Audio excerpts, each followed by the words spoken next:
ਅੱਛਾ ਜੀ। ਤਾਂ ਜੀ ਆ ਜ਼ਬਰਦਸਤ ਚਾय ਸ਼ਾਇ ਪੀਤੀ ਜਾ ਰਹੀ ਹੈ ਇਫਤਖਾਰ ਸਾਹਿਬ ਦੇ ਘਰ, ਮੈਂ ਅੱਗੇ ਵੀ ਦੱਸਿਆ।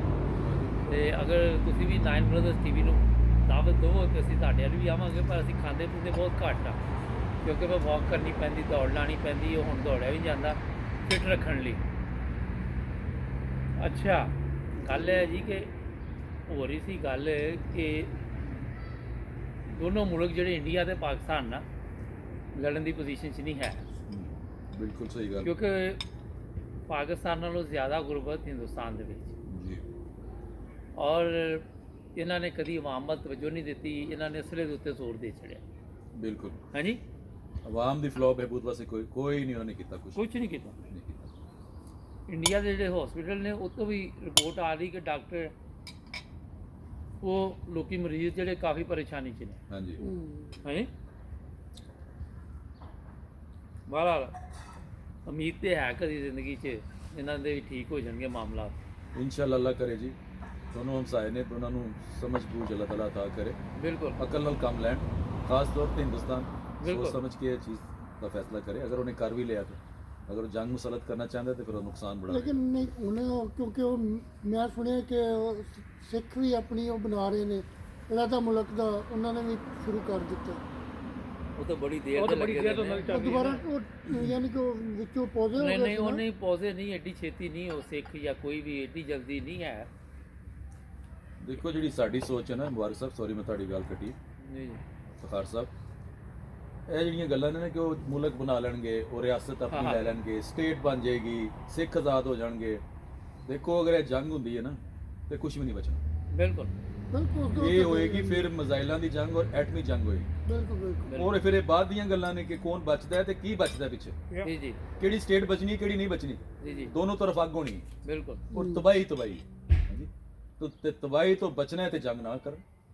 ਹਿੰਦੁਸਤਾਨ ਨੂੰ ਸੋਚਣਾ ਚਾਹੀਦਾ ਬਿਲकुल ਕਿ ਫਿਰ ਪਾਕਿਸਤਾਨ ਨਾਲ ਬੁਰੀ ਨਜ਼ਰ ਨਾਲ ਨਾ ਦੇਖੇ, ਕਿਉਂਕਿ ਪਾਕਿਸਤਾਨ ਨਹੀਂ ਚਾਹ ਰਿਹਾ ਕਿ ਜੰਗ ਕਰੀਏ। ਤਬਾਹੀ ਦੋਨਾਂ ਦੀ ਹੋਣੀ, ਤਬਾਹੀ ਦੋਨਾਂ ਦੀ ਹੋਣੀ ਹੈ, ਠੀਕ ਬਲਕਿ ਚਾਈਨਾ ਤੱਕ ਤਬਾਹੀ ਹੋਏਗੀ, ਪੂਰੇ ਖਿੱਤੇ ਹੀ ਤਬਾਹੀ ਹੋਏਗੀ। देखिए चाइना को तो इंडिया वैसे ही डरता ना, ਹਾਂਜੀ चाइना को तो डरता। ਨਾ ਦੇਖੋ ਡਰਦਾ ਤੇ ਹੈ, ਲੇਕਿਨ ਅਗਰ ਉਹ ਐਸੇ ਵੈਪਨਸ ਇਸਤੇਮਾਲ ਕਰ ਦਿੰਦੇ ਨੇ लेकिन जंग वाला मसले का हाल नहीं है। ਹਾਲ ਨਹੀਂ ਹੈ, ਫਿਰ ਤਾਂ ਪੂਰੀ ਦੁਨੀਆ ਨੂੰ ਉਹਦੇ ਨਾਲ ਉਹ ਅੱਗ ਜਿਹੜੀ ਪੂਰੀ ਦੁਨੀਆ 'ਚ ਫੈਲੇਗੀ। बिल्कुल ਤੁਸੀਂ ਯੂਰਪ ਦੇਖੋ ਨਾ, ਜਰਮਨੀ जी जी, ਜਰਮਨੀ ਦੇ ਵਿੱਚ ਪਹਿਲੀ ਜਾਂ ਦੂਸਰੀ ਵਰਲਡ ਵਾਰ ਦੇ ਵਿੱਚ ਇਸ ਤਰ੍ਹਾਂ ਸੀ ਕਿ ਬੰਬਾਂ ਦੀ ਬਾਰਿਸ਼ ਹੋਈ ਹੋਈ ਹੈ। जी जी, ਬਿਲਕੁਲ ਸਹੀ। ਅੱਜ ਵੀ ਤੁਸੀਂ ਕਿਸੇ ਵੀ ਮੁਲਕ ਵਿੱਚ ਤੁਸੀਂ ਜਾਓ, ਕਿਸੇ ਜੀ। ਵੀ ਸ਼ਹਿਰ ਵਿੱਚ ਸੌਰੀ, ਤੁਹਾਨੂੰ ਕਿਤੇ ਨਾ ਕਿਤੇ ਜਿੱਥੇ ਵੀ ਖੁਦਾਈ ਕਰਨ ਉੱਥੇ ਕੋਈ ਨਾ ਕੋਈ ਬੰਬ ਜ਼ਰੂਰ ਲੱਭਦਾ। बिल्कुल इस तरह ही। ਇੱਕ ਵਾਰੀ ਇਹਨਾਂ ਇੱਥੇ ਆਟੋਬਾਨ ਦੀ ਖੁਦਾਈ ਕਰ ਰਹੇ ਸੀ, ਉਹਦੇ ਥੱਲੇ ਬੰਬ ਸੀਗਾ 3 ਨੰਬਰ ਉੱਤੇ। ਜੀ ਜੀ ਹਾਈਵੇ ਹਾਂਜੀ, ਉਹਦੇ ਵਿੱਚ ਫਿਰ ਉਹ ਕਾਫੀ ਦੇਰ ਵਾਸਤੇ ਬੰਦ ਕੀਤੀ, ਹਾਂਜੀ। ਫਿਰ ਉਹਨਾਂ ਇਨਸ਼ਾਫ ਕੀਤਾ ਬੰਬ ਜੀ, ਨੂੰ, ਜੀ। ਲੂਜ਼ ਕੀਤਾ, ਫਿਰ ਜਾ ਕੇ ਮਤਲਬ ਦੇਖੋ ਇੱਕ ਤਕਰੀਬਨ ਹਰ ਮਹੀਨੇ ਕਿਸੇ ਨਾ ਕਿਸੇ ਜਗ੍ਹਾ ਤੋਂ ਬੰਬ ਜਿਹੜਾ ਕੱਢ ਰਹੇ ਨੇ। बिल्कुल, ਜਿਹੜੇ ਮਰਜ਼ੀ ਸ਼ਹਿਰ ਵਿੱਚ ਤੁਸੀਂ ਚਲੇ लेकिन ਜਾਓ। लोग देखो ना किन्ने मर गए उदों। ਹਾਂਜੀ पर एक चीज़ जे अपना हबीब साहब, ਜੀ ਜੀ ਇਹ ਜਦੋਂ ਦੀ ਦੁਨੀਆ ਬਣੀ ਹੈ ਜੀ ਚੱਲਦਾ ਪਿਆ, ਕਦੀ ਜੰਗਾਂ ਹੁੰਦੀਆਂ, ਕਦੀ ਅਜ਼ਾਬ ਆ ਜਾਂਦੇ, ਪਰ ਸਿਸਟਮ ਚੱਲ ਰਿਹਾ ਹੈ। ਇਹ ਹੁਣ ਕਰੋਨਾ ਵਾਇਰਸ ਦੇਖ ਲਓ, ਹਾਂਜੀ ਆਹਿਸਤਾ ਆਹਿਸਤਾ ਦੁਬਾਰਾ ਪਟੜੀ ਤੇ ਚੜ ਰਿਹਾ ਸਭ ਕੁਝ। ਬਿਲਕੁਲ ਜੀ, ਕੀ ਖਿਆਲ, ਇਨਸ਼ਾਅੱਲਾ ਤਾਲਾ ਜਿਨ੍ਹਾਂ ਨੇ ਬਿਲਕੁਲ। ਦੁਨੀਆ ਤੋਂ ਜਾਣਾ ਸੀ ਉਹ ਚਲੇ ਗਏ, ਜਿਹੜੇ ਜ਼ਿੰਦਾ ਉਹਨਾਂ ਤੇ ਜ਼ਿੰਦਾ ਰਹਿਣਾ ਨਾ। ਜੀ ਜੀ ਕੀ ਖਿਆਲ, ਬਿਲਕੁਲ ਹਾਲੇ ਵੀ, ਲੇਕਿਨ ਸਭ ਨੂੰ ਇਹਤਿਆਤ ਕਰਨੀ ਚਾਹੀਦੀ ਹੈ ਬਿਲਕੁਲ ਬਹੁਤ ਕਿਉਂਕਿ ਬਿਮਾਰੀ ਖਤਮ ਨਹੀਂ ਹੋਈ, ਹਾਂ ਨਹੀਂ ਹੋਈ ਉਹਦਾ ਇਲਾਜ ਵੀ ਨਹੀਂ ਆਇਆ। ਨਹੀਂ ਤੇ ਇਲਾਜ ਇਹੀ ਹੈ ਕਿ ਤੁਸੀਂ ਉਸ ਇਹਤਿਆਤ ਕਰੋ, ਜੀ ਜੀ ਸਭ ਨੂੰ ਕਰਨੀ ਚਾਹੀਦੀ ਹੈ, ਲੇਕਿਨ ਬਹੁਤ ਬੈਟਰ ਹੋ ਗਏ ਨੇ ਹਾਲਾਤ। ਜੀ ਔਰ ਅੱਲਾਹ ਕਰੇ ਮਜ਼ੀਦ ਨਹੀਂ ਹੋ ਜਾਣਗੇ ਬਿਹਤਰ ਹੋ ਇਨਸ਼ਾਅੱਲਾ, ਜਾਣਗੇ। ਜਲਦੀ ਹੋ ਕਿਉਂਕਿ ਜਾਣਗੇ। ਦੇਖੋ ਮੁਆਸ਼ੀ ਤੌਰ ਤੇ ਪੂਰੀ ਦੁਨੀਆ ਨੂੰ ਨੁਕਸਾਨ ਹੋਇਆ, ਬਿਲਕੁਲ ਇਸ ਤਰ੍ਹਾਂ ਹੀ। ਬਹੁਤ ਵੱਡਾ ਨੁਕਸਾਨ ਹੈ ਔਰ ਹਾਲੇ ਮਜ਼ੀਦ ਨੁਕਸਾਨ ਹੋ। ਬਿਲਕੁਲ ਦੁਰਸਤ ਹੋਣਾ। ਲੇਕਿਨ ਇਹ ਜੇ ਕਿ ਕੋਈ ਨਾ ਕੋਈ ਤਾਂ ਇਨਸਾਨਾਂ 'ਚ ਕਮਜ਼ੋਰੀ ਹੈ, ਜਿਹੜੇ ਇਹੋ ਜਿਹੇ ਮਸਾਇਲ ਫਿਰ ਖੁਦਾ ਤਾਲਾ ਦੀ ਤਰਫੋਂ ਆਉਂਦੇ ਨੇ। ਬਿਲਕੁਲ ਜੀ, ਪੂਰੀ ਇਨਸਾਨੀਅਤ ਜਿਹੜੀ ਹੈ ਇਸ ਟਾਈਮ, ਉਹਨਾਂ ਨੇ ਕਰੋਨਾ ਤੋਂ ਕੁਝ ਨਹੀਂ ਸਿੱਖਿਆ। ਬਿਲਕੁਲ ਕੁਛ ਅਗਰ ਤੁਸੀਂ ਸੱਚ ਪੁੱਛਦੇ ਹੋ ਨਾ, ਹਾਲ ਨਹੀਂ ਤੇ ਸੀ। ਕਰੋਨਾ ਨੇ ਜੋ ਕੁਝ ਸਿਖਾਉਣਾ ਚਾਹਿਆ ਸੀ ਉਹ ਸਿੱਖਿਆ ਨਹੀਂ ਇਨਸਾਨਾਂ ਨਹੀਂ ਨੇ। ਨਹੀਂ ਤੇ ਉਹ ਫਿਰ ਇਹ ਕਿ ਉਸ ਤੋਂ ਬਾਅਦ ਕੀ ਹੋਏਗਾ ਤੇ ਅੱਲਾ ਬਿਹਤਰ ਜਾਣਦਾ ਹੈ, ਬਿਲਕੁਲ ਇਸ ਤਰ੍ਹਾਂ ਲੇਕਿਨ ਇਨਸਾਨਾਂ ਨੂੰ ਸਮਝਣਾ ਚਾਹੀਦਾ ਹੈ, ਸਮਝਣਾ ਚਾਹੀਦਾ। ਪੂਰੀ ਦੁਨੀਆ ਨੂੰ ਸਮਝਣਾ ਚਾਹੀਦਾ ਜੀ। ਇਹ ਠੀਕ ਗੱਲ। ਹਾਲੇ ਵੀ ਦੇਖੋ ਬ੍ਰਾਜ਼ੀਲ ਦੇ ਵਿੱਚ ਅੱਜ ਖਬਰਾਂ 'ਚ ਨਿਊਜ਼ 'ਚ ਆਇਆ ਕਿ ਬਹੁਤ ਮੌਤਾਂ ਉੱਥੇ ਹੋ ਰਹੀਆਂ ਨੇ, ਬਿਮਾਰੀ ਤੀਸਰਾ- ਬੜੀ ਤੇਜ਼ੀ ਨਾਲ ਫੈਲ ਗਈ ਹੈ। ਹਾਲਾਂਕਿ ਦੇਖੋ ਮੌਸਮ ਉੱਥੇ ਗਰਮ ਹੈ। ਹਾਂਜੀ ਤੀਸਰੇ ਨੰਬਰ ਤੇ ਇੰਡੀਆ ਜਾ ਰਿਹਾ ਹੈ। ਹਾਂਜੀ ਬਿਲਕੁਲ, ਤੀਸਰਾ ਨੰਬਰ ਜੀ ਇੰਡੀਆ ਦਾ। ਔਰ ਗਰੀਬ ਤਰੀਨ ਮੁਲਕ ਹੈ, ਹਾਂਜੀ ਔਰ ਜਿਹੜੇ ਗਰੀਬ ਮੁਲਕ ਨੇ ਉਹ ਤੇ ਉਹਨਾਂ ਵਾਸਤੇ ਤੇ ਬਹੁਤ ਮੁਸ਼ਕਿਲ ਹੋਏਗੀ, ਬਿਲਕੁਲ, ਉਹਨਾਂ ਦਾ ਸਰਵਾਈਵ ਕਰਨਾ ਮੁਸ਼ਕਿਲ ਹੋ ਜਾਏਗਾ। ਇਹ ਠੀਕ ਕਹਿ ਰਹੇ ਤੁਸੀਂ। ਇਹ ਤੇ ਸਹੀ ਗੱਲ। ਬਹਰਾਲ ਇਹ ਹੈ ਅੱਲਾਹ ਕਿ ਤਾਲਾ ਹਦਾਇਤ ਦੇ ਜੀ ਪੂਰੀ ਦੁਨੀਆ ਨੂੰ, ਇਨਸਾਨਾਂ ਨੂੰ, ਇਹ ਠੀਕ ਗੱਲ ਕਿ ਉਹ ਸਮਝ ਜਾਣ ਹਾਲੇ ਵੀ ਕਿ ਇਹ ਅੱਲਾਹ ਤਾਲਾ ਦੀ ਤਰਫੋਂ ਇੱਕ ਛੋਟਾ ਜਿਹਾ ਇੱਕ ਨਿਸ਼ਾਨ ਹੈ। ਜੀ ਜੀ ਜਿਸ ਤਰ੍ਹਾਂ ਤੁਸੀਂ ਕਹਿ ਰਹੇ ਹੋ ਨਾ, ਦੇਖੋ ਇਹ ਅਜ਼ਾਬ ਕਹਿ ਲੋ ਜਾਂ ਜੋ ਵੀ ਹੈ, ਵਬਾ ਹੈ, ਲੇਕਿਨ ਇੱਕ ਇਮਤਿਹਾਨ ਬਣ ਕੇ ਆ ਗਿਆ ਬਿਲਕੁਲ ਸਿਸਟਮ ਤੇ ਵੋਟ ਕਰਤਾ ਨਾ ਇੱਕ ਵਾਰੀ ਸਿਸਟਮ। ਬਿਲਕੁਲ ਪੂਰੀ ਦੁਨੀਆ ਜਿਹੜੀ ਉਹ ਖੌਫਜ਼ਦਾ ਹੋ ਗਈ ਕਦੀ ਕੰਮ ਸੋਚਿਆ ਹੀ ਤੋਂ। ਨਹੀਂ ਸੀ। ਸੋਚਿਆ ਨਹੀਂ ਸੀ। 3 ਮਹੀਨੇ ਪਹਿਲੇ 4 ਮਹੀਨੇ ਦੇਖੋ ਪਹਿਲੇ ਹਰ ਇਨਸਾਨ ਖੌਫਜ਼ਦਾ ਸੀ ਬਿਲਕੁਲ ਕਿ ਕੀ ਬਣੇਗਾ ਕੀ ਬਣੇਗਾ ਜੀ। ਇਹ ਠੀਕ ਗੱਲ ਹੈ ਲੇਕਿਨ ਇਹ ਹੈ ਕਿ ਸ਼ੁਕਰ ਹੈ ਜਰਮਨੀ ਨੇ ਬੜਾ ਅੱਛੇ ਤਰੀਕੇ ਨਾਲ ਕੰਟਰੋਲ ਕੀਤਾ। ਜਰਮਨੀ ਹੋਰ ਵੀ ਬੜੇ ਮੁਲਕ ਨੇ ਜੀ, ਹਾਂਜੀ ਤੇ ਇਸ ਵਾਸਤੇ ਜਿਸ ਤਰ੍ਹਾਂ ਤੁਸੀਂ ਹੁਣੀ ਗੱਲ ਕੀਤੀ ਸੀ ਜੰਗ ਦੇ ਬਾਰੇ 'ਚ, ਹਾਂਜੀ ਤੇ ਇਹਨਾਂ ਨੂੰ ਡਰਨਾ ਚਾਹੀਦਾ ਹੈ। ਇੱਕ ਛੋਟਾ ਜਿਹਾ ਕਰੋਨਾ ਹੈ, ਹਾਂ ਉਹਨੇ ਮੁਸੀਬਤ ਪਾ ਦਿੱਤੀ ਵੀ ਅਗਰ ਵੱਡੀ ਤਬਾਹੀ ਆਈ ਤੇ ਮਰ ਸਭ ਫਿਰ ਕੀ ਹੋਏਗਾ? ਫਿਰ ਕਿਸ ਤਰ੍ਹਾਂ ਹੋਰ ਫਿਰ ਤੇ ਬਚਣਾ ਹੀ ਕੁਝ ਨਹੀਂ ਪਿੱਛੇ। ਲੇਕਿਨ ਦੇਸ਼ ਨੇ ਨਾ ਕਿ ਕੀ ਸਿੱਖਦੇ ਨੇ ਮੇਰੇ ਕੋਲ ਨਹੀਂ ਸਿੱਖਦੇ ਕੀ ਨੇ ਇਹ ਪੰਜ ਕਾ ਵੀ ਹਾਂਜੀ ਇਨਸਾਨੀਅਤ ਸਿੱਖ ਲੈਣ। ਆ ਬਿਲਕੁਲ ਹਾਂਜੀ ਸਿੱਖ ਲੈਣ ਕਿ ਅਸੀਂ ਇਕੱਠਿਆਂ ਨੇ ਮਿਲ ਕੇ ਰਹਿਣਾ ਜ਼ਮੀਨ ਦੇ ਉੱਤੇ। ਜੀ ਜੀ ਹਾਂਜੀ ਇਨਸਾਨਾਂ ਨੂੰ। ਇਹ ਕੀ ਲਿਆਏ ਜੀ ਇਹ ਜੀ ਹਰਮਲ ਇਹ ਵੀ ਦੇਖਣੇ ਪੈਣੇ ਨੇ ਹੁਣ ਹਰਮਲ ਦੀ ਧੂਣੀ ਹੈ। ਅੱਛਾ ਇਹਦੇ ਨਾਲ ਕੀ ਹੁੰਦਾ ਇਹ ਸ਼ਾਇਦ ਦੀਆਂ ਮੱਖੀਆਂ ਜਰਾ ਕੁ ਦੂਰ ਦੂਰ ਰਹਿਣਗੀਆਂ। ਤੁਸੀਂ ਵੀ ਜ਼ਰਾ ਨੇੜੇ ਹੋ ਜਾਓ ਹਾਂਜੀ।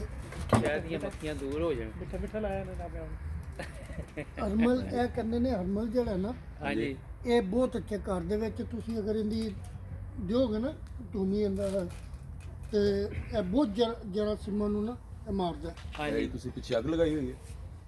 ਨਹੀਂ ਅੱਛਾ, ਅੱਛਾ। ਇਹ ਚੀਜ਼ ਅੱਛਾ ਹੈ ਹਰਮਲ, ਅੱਛਾ ਪਿੱਛੇ ਤੁਸੀਂ ਬਾਰਬੀਕਿਊ ਵਾਲਾ ਵੀ ਬਣਾਤਾ ਪ੍ਰੋਗਰਾਮ। ਹਾਂਜੀ ਇੱਥੇ ਰੋਜ਼ ਜਨਾਬ ਚੱਲ ਰਹੇ ਨੇ ਸਿੱਕੇ ਕਬਾਬ ਵਾਹ ਜੀ ਵਾਹ। ਆ ਦੇਖਣਾ ਸੀ ਸਾਲ ਬਾਅਦ ਇਹਨਾਂ ਦਾ ਮਤਲਬ ਕੋਈ 30 ਕਿਲੋ ਵਧਿਆ ਹੋਣਾ ਮੈਂ ਤਾਂ ਰੇਤਲੇ ਬਹੁਤ ਇਲਾਕੇ 'ਚ ਬਹੁਤ ਜ਼ਿਆਦਾ ਪਾਏ ਜਾਂਦੇ ਨੇ ਹਰਮਲ ਵਗੈਰਾ। ਹਾਂਜੀ। ਪਹਾੜੀ ਇਲਾਕੇ ਰੇਤਲੇ ਇਲਾਕੇ। ਅੱਛਾ ਕੀ ਚੱਲ ਰਿਹਾ ਟੈਕਸੀ 'ਚ ਆ ਰਹੇ ਲੋਕੀ ਬਹਿੰਦੇ ਬੁੰਦੇ ਨੇ ਹਾਂਜੀ ਟੈਕਸੀ ਜਾ ਰਹੇ ਲੋਕੀ ਬਹਿੰਦੇ ਨੇ, ਪਿੱਛੇ ਬਹਿੰਦੇ ਨੇ, ਅੱਗੇ ਨਹੀਂ ਬਹਿੰਦੇ। ਜਦੋਂ ਕੋਈ ਅੱਗੇ ਆ ਕੇ ਬਵੇ ਤੁਸੀਂ ਪਿੱਛੇ ਬਹਿ ਜਾ ਕਰੋ ਜਾ ਅਸੀਂ ਪਿੱਛੇ ਇੱਕ ਬਹਿ ਜਾਈਏ। ਕਿਉਂਕਿ ਉਹਨੂੰ ਕਹਿਣਾ ਵੀ ਇੱਕ ਨੇ ਤੇ ਬਚੜਾ ਨਾ ਇੱਕ ਨੇ ਤਾਂ ਵਜਣਾ ਹੈ ਕੋਈ ਪਿੱਛੇ।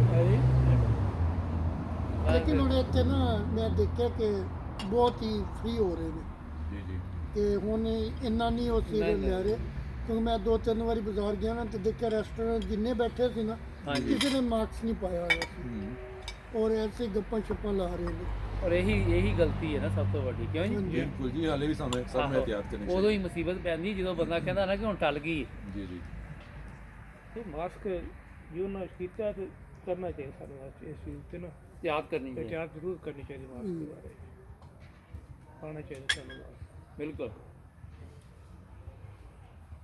ਹੁਣ ਦੇਖੋ ਕਾਨੂੰਨ ਹਕੂਮਤਾਂ ਬਣਾਉਂਦੀਆਂ ਨੇ ਜਿਵੇਂ ਹੁਣ ਦੇਖੋ ਬੋਰਡ ਤੇ ਆਟੋਬਾਨ ਜਦੋਂ ਤੁਹਾਡਾ ਹਾਊਸ ਪਾਰਟ ਆਉਂਦਾ ਹੈਗਾ ਉੱਥੇ ਲਿਖਿਆ ਹੁੰਦਾ ਬੱਸ 40 ਲਿਖਿਆ ਹੁੰਦਾ ਬੱਸ 60 ਲਿਖਿਆ ਹੁੰਦਾ। ਬਿਲਕੁਲ ਹੈ ਕਿਸੇ ਚੀਜ਼ ਜਗ੍ਹਾ ਕਿਸੇ ਮਸਲੇ ਵਾਸਤੇ ਲਿਖਿਆ ਹਾਂ ਬਿਲਕੁਲ ਬਿਲਕੁਲ ਜਿੱਥੇ ਉੱਥੇ ਲੋਗੋ ਤੁਹਾਡੀ ਜਾਨ ਵਾਸਤੇ ਲਿਖਿਆ ਕਿ ਤੇਜ਼ ਜਾਓਗੇ ਤੇ ਕੰਮ ਖਰਾਬ ਹੋ ਜਾਏਗਾ, ਇਸ ਸਪੀਡ ਤੇ ਜਾਓਗੇ ਤਾਂ ਤੁਹਾਨੂੰ ਕੋਈ ਪ੍ਰੋਬਲਮ ਨਹੀਂ ਹੋਏਗੀ, ਨਿਕਲ ਜਾਓਗੇ। ਬਿਲਕੁਲ ਫਿਰ ਬਾਅਦ ਕਦ ਜਗ੍ਹਾ ਤੇ ਹੁੰਦਾ ਜਦੋਂ ਖੋਵੇ ਆਉਂਦੇ ਨੇ ਜੇ ਬਾਰਿਸ਼ ਹੋਈ ਹੁੰਦੀ ਲੋਕੀ ਜਿਹੜੇ ਤੇਜ਼ ਜਾਂਦੇ ਨੇ ਤੇ ਜਾਂ ਤਾਂ ਗੱਡੀ ਉਲਟ ਜਾਂਦੀ ਹਾਂਜੀ ਤੇ ਜਾਂ ਤੇ ਉਧਰੋਂ ਸੱਜੇ ਖੱਬੇ ਤਰਫ ਵੱਜ ਜਾਂਦੀ ਗੱਡੀ। ਉਹ ਆਪਣੇ ਜੰਗੀਰ ਸਾਹਿਬ ਨੂੰ ਤੁਸੀਂ ਜਾਣਦੇ ਹੀ ਸੀ। ਹਾਂਜੀ ਜੰਗੀਰ ਸਾਹਿਬ ਨੂੰ ਪੰਜ ਤੁਸੀਂ ਵੀ ਜਾਣਦੇ ਤੁਹਾਡੇ ਹਲਕੇ ਦੇ ਰਹਿੰਦੇ ਨੇ। ਜਿਨ੍ਹਾਂ ਦੀ ਗੱਡੀ ਨੂੰ ਅੱਗ ਲੱਗ ਗਈ ਸੀ ਨਹੀਂ ਉਹ ਸਵਾਰੀਆਂ ਲੈ ਕੇ ਜਾ ਰਹੇ ਸੀ 에ਅਰਪੋਰਟ ਤੇ ਉਹ ਜਦੋਂ ਆਟੋਬਾਨ ਤਾਂ ਤੁਹਾਨੂੰ ਪਤਾ ਨਹੀਂ ਕਿੰਨਾ ਮੋੜ ਹੈ ਉਹ ਤੋਂ ਉਤਰਨ ਲੱਗੇ ਨਾ ਤੇ ਕਹਿੰਦੇ ਉੱਥੇ ਮੇਰੀ ਗੱਡੀ ਉਲਟ ਗਈ ਸੀ ਵਿੱਚ ਗੱਡੀ ਸਵਾਰੀ ਤੇਜ਼ ਹੋਣੀ, ਹਾਂਜੀ ਗੱਡੀ ਤੇਜ਼ ਹੋਣੀ, ਗੱਡੀ ਤੇਜ਼ ਉਹ ਉੱਥੇ ਕਹਿੰਦੇ ਸਾਰੇ ਦੇਖੋ ਅਸੀਂ ਬਚ ਉੱਥੇ ਗਏ 40 ਤੋਂ ਜ਼ਿਆਦਾ ਤੇਜ਼ ਗੱਡੀ ਚਲਾਉਂਦੇ ਨਹੀਂ ਜਦੋਂ ਚੜ੍ਹਨਾ ਸਪੂਰ ਤੇ 에ਅਰਪੋਰਟ ਰੈਸ਼ਪੂਰ ਤੇ 43 ਨੰਬਰ ਉੱਤੇ ਉਹਦੇ ਨਾਲ ਸਪੀਡ 40। ਸਰਕਾਰ ਸਾਹਿਬ ਜਦੋਂ ਤੁਸੀਂ ਕਾਨੂੰਨ ਤੋੜੋਗੇ ਨਾ ਕੋਈ ਮੁਸੀਬਤ ਪਏਗੀ ਤੁਹਾਨੂੰ ਬਿਲਕੁਲ ਇਹ ਨਹੀਂ ਕਿ ਹਰ ਵਾਰੀ ਪਵੇ ਇੱਕ ਅੱਧੀ ਵਾਰੀ ਪਏਗੀ ਨਹੀਂ, ਕਦੀ ਪੈ ਜਾਂਦੀ ਕਿਉਂਕਿ ਜਿੰਨੀ ਸਪੀਡ ਲਿਖੀ ਉਹਦੇ ਤੇ ਜਾਓਗੇ ਗੱਡੀ ਨਹੀਂ ਉਲਟੇਗੀ ਉਹ ਇਹਨਾਂ ਇਸ ਵਾਸਤੇ ਕਹਿ ਜਿਹੜੇ ਵੀ ਕਾਨੂੰਨ ਬਣਾਉਂਦੀ ਹੈ ਹਕੂਮਤਾਂ ਬਣਾਉਂਦੀਆਂ ਨੇ ਜੀ ਜੀ ਗਵਰਨਮੈਂਟ ਤੁਹਾਡੀ ਸਾਰੀ ਸੇਫਟੀ ਵਾਸਤੇ ਬਣਾਉਂਦੇ ਨੇ, ਬਿਲਕੁਲ ਚਾਹੇ ਤੁਹਾਡੀ ਹੈਲਥ ਵਾਸਤੇ ਹੋ ਜਾਵੇ, ਚਾਹੇ ਟ੍ਰੈਫਿਕ ਦੇ ਕਾਨੂੰਨ ਹੋ ਜਾਣ, ਚਾਹੇ ਹੋਰ ਵੀ ਕੋਈ ਕਾਨੂੰਨ ਬੜੇ ਹੋ ਜਾਣ। ਲਓ ਜੀ ਨਾਜ਼ਰੀਨ ਗੱਪਸ਼ਪ ਹੋ ਗਈ ਚਾय ਪੀ ਲਈ ਹਾਂਜੀ। ਫਿਰ ਇਨਸ਼ਾਅੱਲਾ ਅਗਲੇ ਪ੍ਰੋਗਰਾਮ 'ਚ ਤੁਹਾਡੇ ਨਾਲ ਫਿਰ ਮਿਲਾਂਗੇ। ਸਾਡਾ ਚੈਨਲ ਕਰੋ ਸਬਸਕ੍ਰਾਈਬ ਔਰ ਜੁੜੇ ਰਹੋ 9 ਬ੍ਰਦਰਸ ਟੀਵੀ ਦੇ ਨਾਲ। ਅੱਲਾ ਹਾਫਿਜ਼।